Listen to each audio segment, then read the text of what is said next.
नमस्कार दर्शक बंधु आज क्षुद्र भिडियो आपण मानक स्वागत। दर्शक बंधु दीप जालिबा समय रे दीपरे पकाई दियंतु एही गोटिए जिनिस आपणक जीवन रे जहाँ भी किछि धनजनित समस्या किंबा अर्थजनित समस्या लगी रही समस्त समस्यारो आपणको संगे संगे मुक्ति मिलिजिब।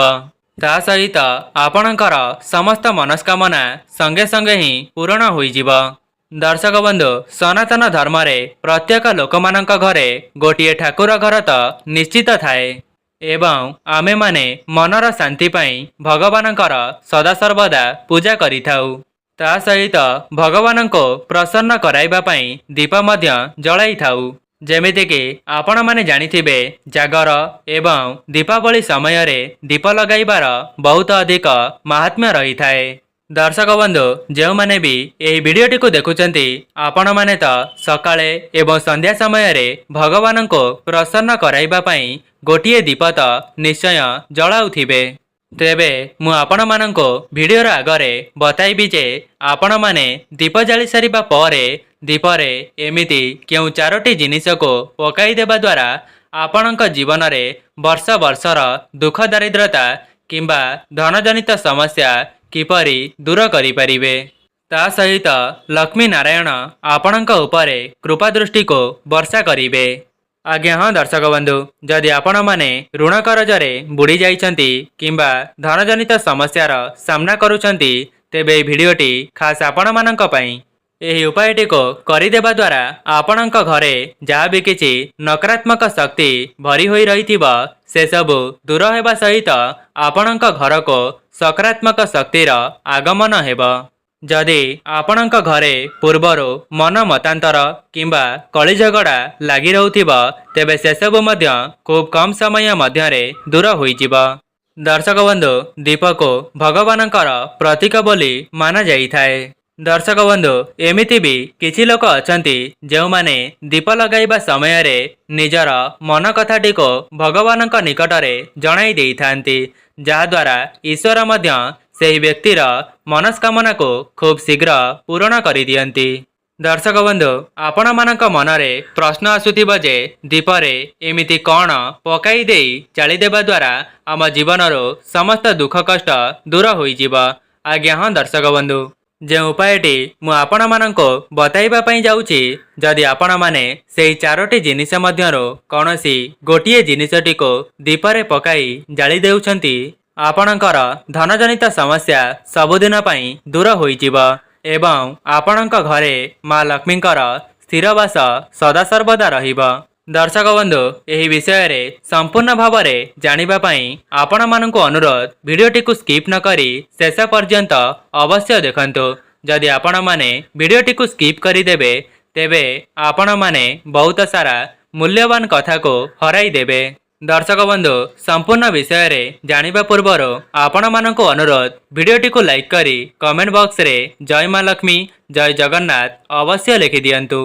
दर्शक बंधु जेमिति कि आपण माने जानिचंती आजिकालीर समय रे अर्थ बिना कौनसी कार्य होई पारि न थाए एवं अनेक लोक माने एही अर्थजनित समस्या पई चिंतित रही थांती एवं निजर मानसिक संतुलन मध्य बिगिड़ी जाई थाए। ता सहित अनेक लोक माने धनजनित समस्या रे पड़िबा सहित सेमाने ऋण करजर मध्य सामना करि थांती। दर्शक बंधु यही धनजनित समस्या पई घरे कली झगड़ा मध्य आरंभ होई थाए। दर्शक बंधु आपण माने हुए तो पूर्वरु जानिथिबे जो व्यक्ति उपरे लक्ष्मी नारायणकर विशेष भाव में आशीर्वाद रही थाए से ता जीवन रे बहुत उन्नति करिबा सहित तार परिवार को मध्य सुख शांति रे रखि पारि थाए एवं जो व्यक्ति उपरे माँ लक्ष्मी रुष्ट होई जानती सेही व्यक्ति राजारु मध्य भिकारी होई जाई थाए। सेथिपाई जदि आपण माने भी लक्ष्मी नारायणकर विशेष आशीर्वाद को पाइबा पई चाहुचंती तेबे भिडियोटी को शेष पर्यंत अवश्य देखंतु एवं भिडियोर आगरे मु आपण माननको गोटिए गोटिए नियम बुझाई करी कहिबी कहीं ना यही वीडियो माध्यम रे मु आपण माननको दीप सहित जड़ित किछिटा उपाय कहिबी जाहाको व्यवहार करिबा द्वारा आपण माने धनवान होई परिबे। आज्ञा हाँ दर्शक बंधु यही सरल उपायटी को जेकोसी भी व्यक्ति निज जीवनर उन्नति पाई करि परिबे। ଆଉ ଗୋଟିଏ କଥା, ଏହି ଉପାୟଟି କରିବା ପାଇଁ ଆପଣଙ୍କର ଟଙ୍କାଟେ ମଧ୍ୟ ଖର୍ଚ୍ଚ ହେବ ନାହିଁ। କିନ୍ତୁ ଯଦି ଆପଣମାନେ ସଠିକ୍ ବିଧିବିଧାନ ସହିତ ଏହି ଉପାୟଟି କରିଦିଅନ୍ତି, ତେବେ ଆପଣଙ୍କ ଜୀବନକୁ ଧନ ଆସିବାର ମାର୍ଗ ଖୋଲିଯିବ। ଦର୍ଶକ ବନ୍ଧୁ, ଆପଣମାନେ ତ ସକାଳେ କିମ୍ବା ସନ୍ଧ୍ୟାରେ ଦୀପ ଜାଳୁଥିବେ ଏବଂ ସେହି ଦୀପରେ ଆପଣମାନେ ଏହି 4ଟି ଜିନିଷକୁ ପକାଇ ଦିଅନ୍ତୁ। ଦେଖିବେ ଏହି 4ଟି ଜିନିଷଟିକୁ ପକାଇ ଜାଳିଦେବା ଦ୍ୱାରା ଆପଣଙ୍କ ଜୀବନରୁ ସମସ୍ତ ଦୁଃଖ କଷ୍ଟ ଖୁବ୍ କମ୍ ସମୟ ମଧ୍ୟରେ ଦୂର ହୋଇଯିବ। ତା ସହିତ ଲକ୍ଷ୍ମୀ ନାରାୟଣ ଆପଣଙ୍କ ଘରେ ସଦାସର୍ବଦା ବାସ କରିବେ। ଦର୍ଶକ ବନ୍ଧୁ, ଯଦି ଆପଣମାନଙ୍କ ନିକଟରେ ଏହି 4ଟି ଜିନିଷ ଏକା ସାଥିରେ ନାହିଁ, ତେବେ ଏଥିରେ ଆପଣଙ୍କୁ ଚିନ୍ତା କରିବାର ଆବଶ୍ୟକତା ନାହିଁ। ମୁଁ ଆପଣମାନଙ୍କୁ ଯେଉଁ 4ଟି ଜିନିଷ ବତାଇବା ପାଇଁ ଯାଉଛି, ଯଦି ଆପଣମାନଙ୍କ ନିକଟରେ ସେହି 4ଟି ଜିନିଷ ମଧ୍ୟରୁ ଗୋଟିଏ ଜିନିଷ ଥିବ, ତେବେ ଲକ୍ଷ୍ମୀ ନାରାୟଣଙ୍କର ନାମକୁ ସ୍ମରଣ କରି ସେହି ଦୀପରେ ଏହି ଗୋଟିଏ ଜିନିଷଟିକୁ ପକାଇ ପାରିବେ। ତେବେ ଆସନ୍ତୁ ଆଉ ଡେରି ନ କରି ଜାଣି ରଖିବା ଯେ ଦୀପ ଜଳାଇବାର କ'ଣ ସବୁ ନିୟମ ରହିଛି। ଦର୍ଶକ ବନ୍ଧୁ, ପ୍ରଥମ ନିୟମ, ଆପଣମାନେ ଯେତେବେଳେ ଆପଣଙ୍କ ଠାକୁର ଘରେ କିମ୍ବା ତୁଳସୀ ଚଉରା ମୂଳେ ଦୀପଟିକୁ ପ୍ରଜ୍ୱଳନ କରୁଛନ୍ତି, ତେବେ ଆପଣମାନେ ସିଧାସଳଖ ଦୀପଟିକୁ ତଳେ ରଖନ୍ତୁ ନାହିଁ। ଆପଣମାନେ ଚାହିଁଲେ ତମ୍ବାର କିମ୍ବା ପିତ୍ତଳର କୌଣସି ପ୍ଲେଟ୍ ଉପରେ ସେହି ଦୀପଟିକୁ ଲଗାଇ ଜଳାଇ ପାରିବେ। ଯଦି ଆପଣଙ୍କ ଦ୍ୱାରା ସମ୍ଭବ ହେଉଛି, ତେବେ ଦୀପକୁ ଲଗାଇବା ପୂର୍ବରୁ ଆପଣମାନେ କିଛି ଅକ୍ଷତ କିମ୍ବା ଫୁଲକୁ ମଧ୍ୟ ରଖିଦେଇ ତା ଉପରେ ଦୀପଟିକୁ ପ୍ରଜ୍ୱଳନ କରିପାରିବେ। ନଚେତ୍ ଯଦି ଆପଣଙ୍କ ଘରେ ଦୀପର କୌଣସି ଷ୍ଟାଣ୍ଡ ଅଛି, ସେଥିରେ ମଧ୍ୟ ରଖିପାରିବେ। କିନ୍ତୁ ଧ୍ୟାନ ରଖିବେ, ସିଧାସଳଖ ମାଟି ଉପରେ ଦୀପଟିକୁ ଲଗାଇବେ ନାହିଁ। ଏବଂ ଆପଣମାନେ ଯେଉଁ ଅକ୍ଷତ ଗୁଡ଼ିକ ଦୀପ ତଳେ ରଖିଥିବେ, ତା ପରଦିନ ଆପଣମାନେ ଚଢ଼େଇମାନଙ୍କୁ ତାହାକୁ ଖାଇବା ପାଇଁ ଦେଇ ଦିଅନ୍ତୁ। ଦେଖିବେ ଏପରି କରିବା ଦ୍ୱାରା ଆପଣଙ୍କ ଜୀବନରୁ କିଛିଟା ଦୁଃଖ ଯନ୍ତ୍ରଣା ଖୁବ୍ କମ୍ ସମୟ ମଧ୍ୟରେ ଦୂର ହୋଇଯିବ। ଦର୍ଶକ ବନ୍ଧୁ, ଆପଣମାନେ ଦୀପ ଜାଳିବା ସମୟରେ ରାଶି ତେଲ କିମ୍ବା ଗୁଆ ଘିଅର ବ୍ୟବହାର କରନ୍ତୁ। ଦର୍ଶକ ବନ୍ଧୁ, ଯଦି ଆପଣଙ୍କ ପାଖରେ ଗୁଆ ଘିଅ ଅଛି, ତେବେ ଆପଣମାନେ ଗୁଆ ଘିଅରେ ମଧ୍ୟ ଦୀପଟିକୁ ଲଗାଇ ପାରିବେ।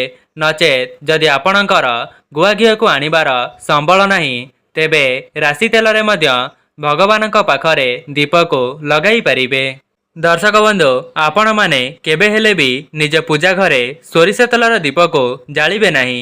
କାହିଁକି ନା ଆପଣମାନେ ହୁଏତ ଜାଣିନଥିବେ କି ଶନିଦେବ ଏବଂ ହନୁମାନଙ୍କ ନିକଟରେ ସୋରିଷ ତେଲର ଦୀପକୁ ଜଳାଇବା ଦ୍ୱାରା ଆମର ଯାହା ବି କିଛି ମନସ୍କାମନା ରହିଥାଏ, ତାହା ଖୁବ୍ ଶୀଘ୍ର ପୂରଣ ହୋଇଥାଏ। ଏହା ଶାସ୍ତ୍ରରେ ମଧ୍ୟ ମାନ୍ୟତା ରହିଅଛି। ତା ସହିତ ଆପଣମାନେ ଅଶ୍ୱତଥ ଗଛ ମୂଳରେ ମଧ୍ୟ ସୋରିଷ ତେଲର ଦୀପକୁ ପ୍ରଜ୍ୱଳନ କରିପାରିବେ। ଦର୍ଶକ ବନ୍ଧୁ, ଆଉ ଗୋଟିଏ କଥା ଆପଣମାନେ ଜାଣି ରଖନ୍ତୁ, ଯଦି ଆପଣମାନେ ଏହି ଭୁଲ କରୁଛନ୍ତି, ତେବେ ଆଜିଠାରୁ ହିଁ ଏହାକୁ ସୁଧାରି ନିଅନ୍ତୁ। ଏମିତି କିଛି ଲୋକ ଅଛନ୍ତି, ଯେଉଁମାନେ ଦୀପଟି ଜଳିସାରିବା ପରେ ତା ଭିତରେ ଆଉ ଥରେ ସଳିତା ଦେଇ ଏବଂ ସେଥିରେ ଘିଅ ଦେଇ ଜାଳି ଦେଇଥାନ୍ତି। ଏହା ଅତ୍ୟନ୍ତ ଅଶୁଭ ଅଟେ। ଯେଉଁମାନେ ବି ଏମିତି କାର୍ଯ୍ୟ କରୁଥିବେ, ସେମାନଙ୍କ ଜୀବନରେ ଦୁଃଖ ଦାରିଦ୍ରତାର ଆଗମନ ହେବ ଏବଂ ସେମାନେ ତାଙ୍କ ଜୀବନରେ କେବେ ହେଲେ ବି ଉନ୍ନତି କରିପାରିବେ ନାହିଁ। ସେଥିପାଇଁ ଆପଣମାନେ ଦୀପଟି ଜଳିସାରିବା ପରେ ସେହି ଦୀପଟିକୁ ଭଲ ଭାବରେ ଧୋଇଦେବେ କିମ୍ବା ସଫା କରିଦେବେ। ତାପରେ ନୂତନ ସଳିତା ଦେଇ ସେଥିରେ ଘିଅକୁ ଦେଇ ଆପଣମାନେ ପୁନର୍ବାର ପ୍ରଜ୍ୱଳନ କରିପାରିବେ। କିନ୍ତୁ ପୋଡ଼ା ଦୀପରେ ଆପଣମାନେ କେବେ ହେଲେ ବି ଘିଅକୁ ଦେଇ ଜାଳିବେ ନାହିଁ। ଦର୍ଶକ ବନ୍ଧୁ, ଆପଣମାନେ ଚାହିଁଲେ ମାଟିର କିମ୍ବା ପିତ୍ତଳର ଦୀପକୁ ଭଗବାନଙ୍କ ନିକଟରେ ପ୍ରଜ୍ୱଳନ କରିପାରିବେ। ଏମିତି କିଛି ଲୋକ ଅଛନ୍ତି, ଯେଉଁମାନେ କିଛି ଦିନ ଦୀପଟିକୁ ଲଗାଇବା ପରେ ସେହି ଦୀପଟିକୁ ପରିବର୍ତ୍ତନ କରିଦେଇଥାନ୍ତି, ଯାହାକି ଏହା ଅତ୍ୟନ୍ତ ଅଶୁଭ ହୋଇଥାଏ। ଦର୍ଶକ ବନ୍ଧୁ, ଯେଉଁ ଦୀପଟିକୁ ଆପଣମାନେ ଠାକୁର ଘରେ ଲଗାଉଛନ୍ତି, ସେହି ଦୀପଟିକୁ କେବେ ହେଲେ ବି ପରିବର୍ତ୍ତନ କରନ୍ତୁ ନାହିଁ। କାହିଁକି ନା ଆପଣମାନେ ହୁଏତ ଜାଣିନାହାନ୍ତି, ଆମର ଭଗବାନଙ୍କ ସହିତ ସଂଯୋଗ ଦୀପ ଦ୍ୱାରା ହିଁ ହୋଇଥାଏ ଏବଂ ପ୍ରତ୍ୟେକ ଦିନ ସେହି ଦୀପଟିକୁ ଲଗାଇବା ସମୟରେ ଆମର ଭକ୍ତି ଭଗବାନଙ୍କ ନିକଟକୁ ପହଞ୍ଚିଥାଏ। ଆପଣମାନେ ହୁଏତ ଜାଣିନାହାନ୍ତି, ଯଦି ଆପଣମାନେ ପ୍ରତ୍ୟେକ ଦିନ ଗୋଟିଏ ଦୀପକୁ ଭଗବାନଙ୍କୁ ଅର୍ପଣ କରିବେ କିମ୍ବା ଭଗବାନଙ୍କ ଆଗରେ ପ୍ରଜ୍ୱଳନ କରିବେ, ତେବେ ସମୟ ଅନୁସାରେ ସେହି ଦୀପଟି ସିଦ୍ଧି ହୋଇଯାଇଥାଏ ଏବଂ ଭଗବାନଙ୍କର ସକାରାତ୍ମକ ଉର୍ଜା ସେହି ଦୀପରେ ସମାହିତ ହୋଇଯାଇଥାଏ। ଏବଂ ଯେତେବେଳେ ବି ଆପଣମାନେ ସେହି ଦୀପଟିକୁ ପ୍ରଜ୍ୱଳନ କରିବେ, ସେହି ସମୟରେ ଆପଣଙ୍କର ଆତ୍ମା ଏବଂ ହୃଦୟ ପ୍ରଫୁଲ୍ଲିତ ହୋଇ ଉଠିଥାଏ, ଯାହାକି ଭଗବାନଙ୍କ ନିମନ୍ତେ ଏହା ଏକ ଶୁଭାଶୁଭ ଫଳ ପ୍ରଦାନ କରିଥାଏ ଏବଂ ଆପଣଙ୍କ ଉପରେ ଭଗବାନଙ୍କର ଆଶୀର୍ବାଦ ରହିଥାଏ। ସେଥିପାଇଁ ଆପଣଙ୍କ ପୂଜା ଘରର ଦୀପଟିକୁ ବାରମ୍ବାର ବଦଳାନ୍ତୁ ନାହିଁ। ଯଦି ଆପଣଙ୍କ ଦ୍ୱାରା ସମ୍ଭବ ହେଉଛି, ଦୀପ ଜାଳିବା ପୂର୍ବରୁ ସେହି ପୁରୁଣା ଦୀପଟିକୁ ଭଲ ଭାବରେ ସଫା କରିଦେଇ ନୂତନ ସଳିତା ଦେଇ ପ୍ରଜ୍ୱଳନ କରିପାରିବେ। ଦର୍ଶକ ବନ୍ଧୁ, ଯେଉଁମାନେ ବି ଏହି ଭିଡ଼ିଓଟିକୁ ଦେଖୁଛନ୍ତି, ଯଦି ପୂର୍ବରୁ ଆପଣମାନେ ଏହିସବୁ ଭୁଲକୁ ଅଜାଣତରେ କରିଦେଇଛନ୍ତି, ତେବେ କିଛି କଥା ନାହିଁ। ଯଦି ଆପଣମାନେ ଆଗକୁ ଏପରି ଭୁଲ କରିବେ, ତେବେ ଆପଣଙ୍କ ଜୀବନରେ ଉନ୍ନତି ହେବା ପରିବର୍ତ୍ତେ ଆପଣଙ୍କର ଅବନ୍ନତି ହେବ। ସେଥିପାଇଁ ଆମର ଶାସ୍ତ୍ରରେ ମଧ୍ୟ ଉଲ୍ଲେଖ କରାଯାଇଛି ଯେ ଆପଣଙ୍କ ପୂଜା ଘରର ଦୀପଟିକୁ ବାରମ୍ବାର ବଦଳାଇବେ ନାହିଁ। ଦର୍ଶକ ବନ୍ଧୁ, ଆପଣମାନେ ଦୀପଟିକୁ ସକାଳ ଏବଂ ସନ୍ଧ୍ୟା ସମୟରେ ଆପଣଙ୍କର ଠାକୁର ଘରେ ଲଗାଇବେ। ତା ସହିତ ସନ୍ଧ୍ୟା ସମୟରେ ମା ବୃନ୍ଦାବତୀଙ୍କ ନିକଟରେ ଏବଂ ଆପଣଙ୍କ ମୁଖ୍ୟ ଦ୍ୱାରର ଡାହାଣ ପାର୍ଶ୍ୱରେ ଗୋଟିଏ ଦୀପ ନିଶ୍ଚିତ ଭାବରେ ପ୍ରଜ୍ୱଳନ କରନ୍ତୁ। ଦର୍ଶକ ବନ୍ଧୁ, ଆପଣମାନେ ପ୍ରତ୍ୟେକ ଦିନ ସନ୍ଧ୍ୟା ସମୟରେ ଆପଣଙ୍କ ଘରେ ଦୀପଟିକୁ ନିଶ୍ଚୟ ଲଗାନ୍ତୁ। କାହିଁକି ନା ଯେଉଁ ଘରେ ଦୀପ ଲଗାଯାଇନଥାଏ, ସେହି ଘରେ ଅଲକ୍ଷ୍ମୀଙ୍କର ବାସ ହୋଇଥାଏ ଏବଂ ସେହି ଘରୁ ମା ଲକ୍ଷ୍ମୀ ସଦାସର୍ବଦା ଛାଡ଼ିକରି ଚାଲି ଯାଇଥାନ୍ତି। ଦର୍ଶକ ବନ୍ଧୁ, ଏବେ ଆସନ୍ତୁ ଜାଣିବା, ଆପଣମାନେ ଦୀପ ଲଗାଇବା ସମୟରେ ଦୀପର ମୁଖଟିକୁ କେଉଁ ଦିଗକୁ ରଖିକରି ଜାଳିଦେବା ଦ୍ୱାରା ସେଥିରୁ ଆପଣଙ୍କୁ ଶୁଭାଶୁଭ ଫଳ ପ୍ରାପ୍ତ ହେବ। ଦର୍ଶକ ବନ୍ଧୁ, ଆପଣ ସର୍ବଦା ଚେଷ୍ଟା କରନ୍ତୁ ଦୀପର ମୁଖଟିକୁ ପୂର୍ବ ଦିଗକୁ ରଖି ପ୍ରଜ୍ୱଳନ କରିବା ପାଇଁ ଏବଂ ଦୀପ ଲଗାଇବା ସମୟରେ ମା ଲକ୍ଷ୍ମୀଙ୍କୁ ସ୍ମରଣ କରନ୍ତୁ। ଦେଖିବେ ଆପଣଙ୍କ ଜୀବନରୁ ଧନଜନିତ ସମସ୍ୟା ସବୁଦିନ ପାଇଁ ଦୂର ହୋଇଯିବ। ଦର୍ଶକ ବନ୍ଧୁ, ଆଉ ଗୋଟିଏ କଥା, ଯଦି ଆପଣମାନେ ଉତ୍ତର ପୂର୍ବ କୋଣରେ ଗୋଟିଏ ଦୀପଟିକୁ ସଦାସର୍ବଦା ପ୍ରଜ୍ୱଳନ କରିବେ, ତେବେ ଆପଣଙ୍କ ଘରକୁ କେବେ ହେଲେ ବି ଧନ ଅନ୍ନର କମି ହେବ ନାହିଁ। ଦର୍ଶକ ବନ୍ଧୁ, ଏହା ଥିଲା ଦ୍ୱିତୀୟ ଉପାୟ। ଏବେ ଆସନ୍ତୁ ଜାଣିବା, ଦୀପରେ ଏମିତି କେଉଁ 4ଟି ଜିନିଷକୁ ପକାଇ ଦେଇ ଜାଳିଦେବା ଦ୍ୱାରା ଆପଣଙ୍କର ଧନଜନିତ ସମସ୍ୟା ସବୁଦିନ ପାଇଁ ଦୂର ହୋଇଯିବ। ତା ସହିତ ଯଦି ଆପଣମାନେ କରଜରେ ବୁଡ଼ି ଯାଇଛନ୍ତି, ତେବେ ସେଥିରୁ ମଧ୍ୟ ଆପଣଙ୍କର ସମସ୍ତ ସମସ୍ୟା ଦୂର ହୋଇଯିବ। ତେବେ ପ୍ରଥମ ଉପାୟଟି ହେଉଛି ଧନଜନିତ ସମସ୍ୟାରୁ ମୁକ୍ତି ପାଇବାର ଉପାୟ। ଆପଣମାନେ ଦୀପ ଜାଳିବା ସମୟରେ ଧଳା ସୋରିଷକୁ ସେଥିରେ ପକାଇ ଦେଇ ଦୀପଟିକୁ ପ୍ରଜ୍ୱଳନ କରିବେ। ଦ୍ୱିତୀୟ ଉପାୟଟି ହେଉଛି ଆପଣମାନେ ଦୀପ ଜାଳିବା ସମୟରେ ଗୋଟିଏ ଗୁଜୁରାତି ଏବଂ 2ଟି ଲବଙ୍ଗକୁ ଦୀପରେ ପକାଇ ମା ଲକ୍ଷ୍ମୀଙ୍କ ସମ୍ମୁଖରେ ପ୍ରଜ୍ୱଳନ କରିଦିଅନ୍ତୁ ଏବଂ ମା ଲକ୍ଷ୍ମୀଙ୍କ ଆଗରେ ସେହି ଦୀପଟିକୁ ପ୍ରଜ୍ୱଳନ କରିସାରିବା ପରେ ଦୀପର ମୁଖଟିକୁ ଆପଣମାନେ ପୂର୍ବ ଦିଗକୁ ରଖିଦେବେ। କାହିଁକି ନା ଏପରି କରିବା ଦ୍ୱାରା ମା ଲକ୍ଷ୍ମୀ ପ୍ରସନ୍ନ ହେବେ, ତା ସହିତ ଆପଣଙ୍କର ଆର୍ଥିକ ପରିସ୍ଥିତିକୁ ସୁଦୃଢ଼ କରିବେ। ଦର୍ଶକ ବନ୍ଧୁ, ଯଦି ଆପଣମାନେ ଶତ୍ରୁ ପୀଡ଼ାରୁ ମୁକ୍ତି ପାଇବା ପାଇଁ ଚାହୁଁଛନ୍ତି, ତେବେ ମଙ୍ଗଳବାର ଏବଂ ଶନିବାର ଦିନ ହନୁମାନଙ୍କ ନିକଟରେ ସୋରିଷ ତେଲର ଦୀପକୁ ପ୍ରଜ୍ୱଳନ କରନ୍ତୁ।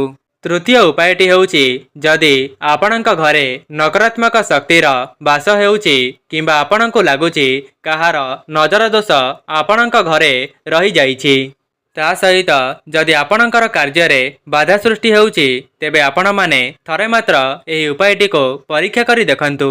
ଦର୍ଶକ ବନ୍ଧୁ, ଯଦି ଆପଣମାନେ ସେହି ସମସ୍ୟାରୁ ମୁକ୍ତି ପାଇବା ପାଇଁ ଚାହୁଁଛନ୍ତି, ତେବେ ପ୍ରତ୍ୟେକ ଶନିବାର ଦିନ ଯେତେବେଳେ ଆପଣ ଆଳତି କରୁଛନ୍ତି, ସେହି ଆଳତି କରୁଥିବା ସମୟରେ 2ଟି ଲବଙ୍ଗ, 2ଟି ଗୁଜୁରାତି ଏବଂ ଗୋଟିଏ ତେଜପତ୍ରକୁ ସେହି ଆଳତି ଥାଳିରେ ମିଶାଇ ଜାଳିଦେବେ ଏବଂ ତାହାକୁ ଜଳାଇବା ସମୟରେ ଆପଣମାନେ ଗୁଆ ଘିଅର ମଧ୍ୟ ବ୍ୟବହାର କରିପାରିବେ ଏବଂ ଆପଣମାନେ ଏହି ଉପାୟଟିକୁ ପ୍ରତ୍ୟେକ ଶନିବାର ଦିନ ପାଳନ କରନ୍ତୁ ଏବଂ ଏହାକୁ ଜଳାଇବା ପରେ ଆପଣଙ୍କର ପୂଜା ଘର ବ୍ୟତୀତ ଆପଣଙ୍କ ଘରର ଚତୁଃପାର୍ଶ୍ୱରେ ବୁଲାଇ ଆଣନ୍ତୁ।